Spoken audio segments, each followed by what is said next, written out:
Hello everyone. In this video I'm going to look at how to solve the equation 2 sine theta plus the square root of 3 equals 0.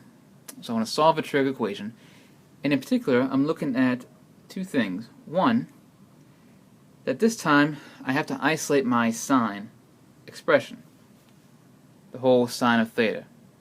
I need it all by itself on one side, and for some questions they'll say find all possible solutions or find all solutions. In this one it says specifically on the interval 0 to 2 pi.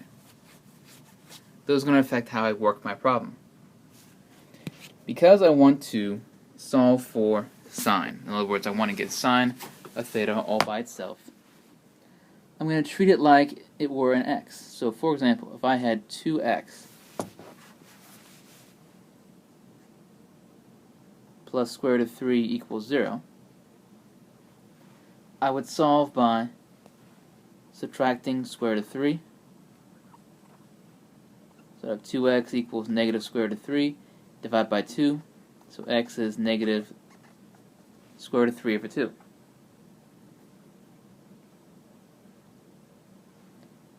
This way, I'm going to treat sine of theta the exact same way.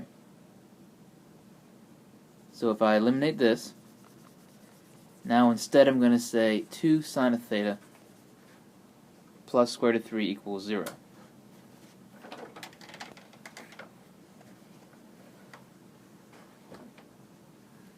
And as I said, I'm going to treat this like an x, so I'll subtract my square root of 3. Now I'll have 2 sine of theta equals negative square root of 3. Then I'll divide by 2. So now I have sine of theta equals negative square root of 3 over 2. So I want to find when does sine of theta equal square root of 3 over 2. Also I want to consider, since it's negative, the quadrants I'm going to be in. Sine is negative, if you recall, in quadrants 3 and 4. So let me look at it as sine of theta equals square root of 3 over 2. I need to think of my two triangles, my 30, 60, 90, or my 45, 45, right? And think which one would give me the possibility of having square root of 3 over 2. And that one's going to be my 30, 60, 90. So I need to think, if I take sine of which angle, my 30 or my 60, would I get square root of 3 over 2? Sine being opposite over hypotenuse, I'm going to use my 60. Or in this case, pi over 3. Or any iteration of that.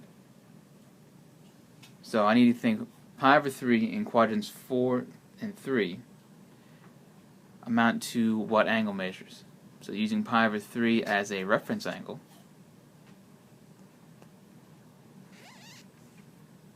in both quadrants, my two angles are going to be 4 pi over 3 and 5 pi over 3. Now, unlike questions where we're asked to find all possible solutions, I don't need to add the plus 2 pi k to this, because all I want is from the interval from 0 to 2 pi within one revolution. So I can say my solutions are going to be 4 pi over 3 and 5 pi over 3.